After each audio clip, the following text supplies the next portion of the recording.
예, 박사님 안녕하세요. 안녕하세요. 예, 이제 가을이 온 것 같아요. 어, 음, 폭염은 좀 지나간 것 같던데. 네네네. 응. 날씨가 좀 이제 밤에는 좀 춥더라고요. 아, 그래. 예, 자는데 이제 좀 춥고 그렇지만 또 낮에는 또 또 굉장히 더워. 일교차가 심한 것 같습니다. 박사님, 오늘은 응. 제가 그 넷플릭스라고 하는 그 플랫폼에서 좀 재밌는 예능 프로그램을 하나 봤어요. 아, 그게 뭐냐면 그 러브 이즈 블라인드라 그래서 응. 그 원래 우리가 어떤 이성 관계에서 상대방이 좀 이렇게 호감을 느끼거나 하는데 가장 중요한 게 비주얼적인 요소잖아요. 그, 생김새가 내 스타일이어야 되고 좀 그런 것들이 있는데 그 프로그램의 취지는 제목에 나와 있는 그대로 블라인드를 딱 쳐놔가지고 그 사람의 외모를 볼 수가 없어요. 응. 그러면 어떻게 매칭이 되냐면 오로지 대화를 통해서 그 사람의 뭐 말투라든지 그다음에 목소리가 될 수도 있겠고 또는 대화의 주제가 뭐 잘 통한다든지 이런 걸 통해서 서로 호감을 느끼면 나중에 고백을 해요. 응. 당신이 마음에 든다. 이제 여러 명이서 다 어, 같이 하거든요. 그 응. 행사장이 꽤 큰가 봐요. 응. 근데 이제 시간마다 계속 번갈아 가면서 다음 사람 이렇게 하면서 서로 이제 코드를 찾아가는 거죠. 그렇게 해서 고백도 하고 실제로 결혼까지 해서 또 근데 이제 결혼을 할 때는요, 이미지가 이제 보여요. 그 사람이. 그래서 그건 이제 다음 질문을 하고 처음 이제 어쨌든 박사님이 보셨을 때 보이지 않는데 그냥 대화만 가지고 그렇게 사랑에 빠지는 거에 대해서 어떻게 볼 수 있을까요? 그래서 그것도 한 방법인 거지. 우리가 네, 상대방을 이해하는 건 네, 꼭 비주얼로 봐서 예, 이해하는 게 아니거든. 네네네. 그 뒤에 숨어 있는 여러 가지 뜻도 우리가 이제 가늠을 할 수가 있어야 되는 건데, 음, 멀리 생각할 거 없어요. 우리 할아버지들, 네. 조부모 때 결혼하는 거는 얼굴도 모르고 그렇죠. 옛날에는. 결혼해서 초야를 치르는 그때 처음으로 얼굴을 보는 거야. 그렇죠. 그러니까 뭐 얼굴도 처음 보지 마음이 어떤지도 모르지 말이지. 네네네. 그래도 이제 일생을 맞춰서 살아갔단 말이야. 네, 근데 그때는 보는 게 뭐를 보느냐 하면은 그 부모를 보는 거야. 네, 부모를 보면서 이런 부모 밑에서 난 자식이라면 이럴 것이다. 예, 이렇게 추리해 들어가는 거야. 예, 근데 그거보다 좀 발달돼가지고 지금 얘기하듯이 말이지. 가림막을 해놓고 대화만 가지고 네네. 그런 목소리 듣고 또 말하는 투라든지 말의 또 내용이라든지 이런 걸 종합해 보면 그 사람의 대략의 아웃라인은 우리가 알 수가 있단 말이야. 음, 그래서 그런 걸 가지고 그 예능 프로에 만든 게 아닌가 음. 생각이 드네. 그러면 박사님, 방금 말씀하신 대로 그 사람과의 대화를 통해서 내가 어떠한 아웃라인을 이렇게 좀 이렇게 정리가 되잖아요. 음, 그럼 내가 상상하는 그 사람의 이미지가 음. 나의 머릿속에 이렇게 떠오를 거 아니에요. 그러니까 예, 우리가 그런 이제 결혼을 한다든지 네, 또 뭐 내가 누구를 존경을 한다든지 네, 뭐 이런 거는 그 사람 전체를 이해해서 하는 게 아니에요. 자기 음, 마음에 음, 드는 한 가지를 가지고 그 사람을 확대 해석하는 거야. 확대 해석한다. 예, 근데 그 하나의 좋은 점이 나한테 마음에 맞는 점이 그 이외에도 다 갖고 있을 것이다 하는 착각을 우리가 갖고 있어요. 그렇군요. 그러니까 누가 누구를 존경한다 그러잖아. 네네네. A라는 사람이 B를 존경한다. 음흠. 이러면 왜 존경합니까? 그러면 예를 들어 뭐 나한테 잘해줘서 존경한다. 뭐 이 대답이 나왔다고 하잖아. 그러면 그 한 가지를 가지고 그 사람을 본 거지 그 이외를 본 거는 아니거든. 그러니까 나한테 잘해 주는 것을 보니까 다른 것도 잘 해줄 것이다. 이런 거예요. 음, 그런 착각을 갖고 가는 거야. 음, 결국에는 상대방이 그런 사람이다가 중요하기보다는 내가 생각하는 상대방이 이럴 것이다라고. 그럼요. 예. 그러니까 상대방을 이해했다기보다는 내가 생각하는 기준에 네. 어떤 하나라도 딱 맞으면 그 맞은 그것이 이제 핵심인데 네. 그걸 가지고 그 사람의 전부로 해석을 하는 거야. 응. 그거야말로 콩깍지네요. 그 콩깍지 끼인다는 그 속담도 있잖아. 예. 근데 저는 그 콩깍지라고 하는 것이 비주얼적인 게 굉장히 중요하다고 생각을 했는데, 아, 그럼요. 그게 네. 이제 제일 먼저 우리한테 네. 들어오는 감각적인 자극이니까. 예. 근데 박사님 말씀 들어보니까 또 이미지보다는 어떻게 보면 또 정서적인 게 더 중요한 것 같아요. 콩깍지라고 하는 나 게. 중요하지 않는 게 어디 있겠어? 그렇죠. 둘 다 다 중요하죠. 중요하긴 네. 하지만은 예. 그 각자 나름 음. 자기가 생각하는 어떤 그 핵심이 있어요. 네네네. 자기가 살아가는 가치의 핵심이 있어. 음. 그걸 인식하고 살고 또 인식하지 못하고 사는 그런 차이는 있지만은 사람마다 그런 핵심이 있는 거예요. 네. 그런데 이제 우연히 이성이 말이지. 선 본다는 것도 그런 거잖아. 네네. 그 핵심이 딱 맞아 들어가면 다른 거는 다 생략하는 거야. 음. 그래서 우리가 이제 이 얼굴 외모라든지 뭐 태도라든지 이런 것도 중요하지만은 그 말투라든지 말의 내용이라든지 이런 걸 보면 그 사람이 어떤 걸 사고하고 있는가 네. 또 감정이 예민한가 둔한가 그런 걸 판단할 수가 있잖아요. 네. 그러니까 이제 그런 것까지 이제 볼 수 있으면 더 좋은 거지. 그래서 저는 어쨌든 그 프로그램을 이렇게 보는데 너무 흥미로웠어요. 흥미롭죠. 예, 이게 오로지 정말 대화만 가지고 하다 보니까 이게 처음에는 조금 호감을 느끼다가도 또 어느 순간 어떤 대화 코드가 안 맞으면 갑자기 또 이렇게 감정이 확 이렇게 내려앉기도 하고 그런 과정들을 이렇게 저희는 또 그냥 시청자잖아요. 예, 또 그걸 이렇게 보고 있으니까 너무 재밌더라고요. 난 이런 경험을 한번 해봤는데, 이제 정식화를 하니까 예를 들어, 이제, 보호자가 와서 설명을 하는 거야. 아, 보호자가. 보호자가 예. 이제 자기가 보기에 애가 뭐 이렇다 저렇다 이래 설명을 하거든. 음흠. 그걸 그대로 내가 믿어버리면 오진을 하게 되는 거예요. 예. 그거는 그 환자의 보호자가 본 그 결론이고, 네네. 그 내가 실제로 봐야 내가 공부한 그 가설이라든지 이런데 맞춰 보면은 아 이게 병이겠구나 아니겠구나 이걸 판단을 하는데 한 달이 건너 가지고 말이지 그 사람이 이 얘기를 하면 그 사람의 감정이 거기에 섞여 있는 거예요. 예.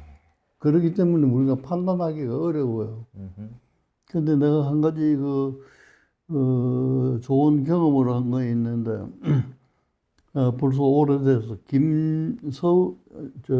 북한의 그 김정은이 아버지 김정일, 응? 김정일. 예. 김정일이 살아 있을 때 그때 이제 그 우리 남쪽 사람들을 굉장히 놀라게 한 거는 그 배우 최은희를 납치해 갔잖아요. 네. 그다음에 신상옥이도 그 납치해 가거든요.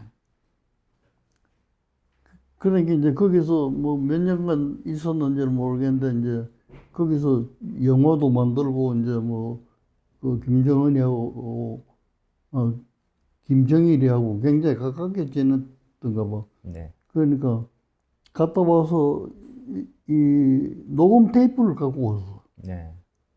그 최은희 씨가 그렇게 무관하게 이제 드나들다가 보니까 핸드백 안에 이제 녹음기를 넣어가지고 그 이제 밤중에 오라고 그러면 가가지고 서로 대화하는 걸 녹음을 한 게 있어요.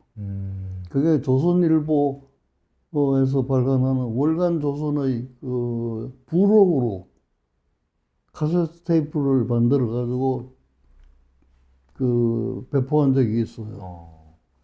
근데 이제 그걸 배포하면서 나한테 그 테이프를 들어보고 소리만 가지고 이 사람이 어떤 사람이라는 것을 알 수가 있겠느냐 이거야. 그래서 왜 그러냐고 그랬더니 그것을 전부 풀어가지고 잡지에 실었는데 거기에 대한 전문가의 이제 예, 코멘트가 예, 예. 몇 줄 들어갔으면 좋겠다 이거. 음, 그래서 나도 흥미로워요. 그 사람이 어떤 사람인지. 그래서 몇 줄 가지고는 내가 그 사람을 아는 것도 없고 그런데 몇 줄 가지고 되겠는가? 그 내가 그걸 다 읽어보고 쓰자면 뭐 원고 매수로 몇 매가 나올는지 모르겠는데 그것을 허용해주면 내가 듣고 한번 써보고 그렇지 않고 뭐 전문가라 그러면서 몇 줄 말이지 읽어보니까 뭐 어디서 그때 이제 대체로 김정일을 이제 환자로 몰았던 사람들이 많아요. 네. 그 우리나라 학자도 그렇고 뭐 정보부에서도 그렇고 왜 그러냐면 이 감정의 기복이 심한 사람이거든. 음, 그래서 나도 좀 흥미롭고 그 사람에 대해서 내가 요만큼도 아는 게 없어요. 네. 텔레비에서 이제 방송해주면 그게밖에는 내가 모르거든. 그래서 이제 카세트 테이프를 내가 받아가지고 내가 들어보니까 아 이건 내 혼자 해가지고는 안 되겠구나. 음, 그래가지고 이제 심리학자, 음, 사회학자, 음, 사회복지학과 전공, 그 다음에 나 네. 이렇게 해서 전부 네 사람인가 뭐 해가지고 다섯 사람이고 사회학자가 둘이나 들어갔어요. 음, 그래가 각자 이제 테이프를 줘가지고 듣고 이거는 뭐 이론에 입각한 게 아니라 자기가 듣고 느낀 거, 자기가 듣고 느낀 거라고 하더라도 결국은 자기가 전공하는 학과의 이론에 맞추는 거잖아. 네. 그래서 그것을 특성을 다섯 가지씩만 써내라고 그랬어 내가. 음, 그래가지고 그것을 종합해가지고 내가 대표 집필자로 해서 네. 그 집필해서 낸 게 있어요. 그게 음, 원고 매수 상당히 많아서 그걸 내가 들으면서 이렇게 가만히 생각해 보니까 녹음된 걸 이제 듣는 거잖아요. 듣는데 그게 초대된 사람은 재은이하고 그 신상목 씨하고 같이 초대됐는데 대화가 없어요. 어, 이 말은 뭐냐 하면 김정일이 지 혼자 말해. 음, 상대방이 뭐 말해 줄 틈이 없어. 아, 혼자 막 그 떠드느라고. 혼자 떠들라고. 그러니까 이쪽에서는 네, 아 그렇군요. 뭐 이런 정도의 장단 맞추는 것밖에는 못해. 음, 그 사람이 한 이 얘기밖에는 없어. 근데 이제 거기서 내가 발견한 거는 이 사람의 감정의 기복이 많다는 거예요. 음. 근데 이제 약간 이렇게 감정이 뜰 때가 있거든. 네네. 그런 상태. 음. 그런 상태니까 감정이 약간 뜬다고 하는 것은 정신과적으로 생각해 보면 아이디어가 많이 나오는 거야. 아, 그렇군요. 그러니까 이 사람이 영화도 하고 뭐도 하고 뭐 이러거든. 어.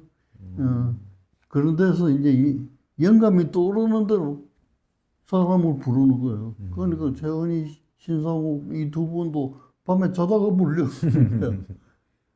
불려가서 이제 대화를 하는 걸 네. 녹음을 해서 이제 탈출을 한 건데, 음, 제일 그거 한 거는 이제 말이 많은 거예요.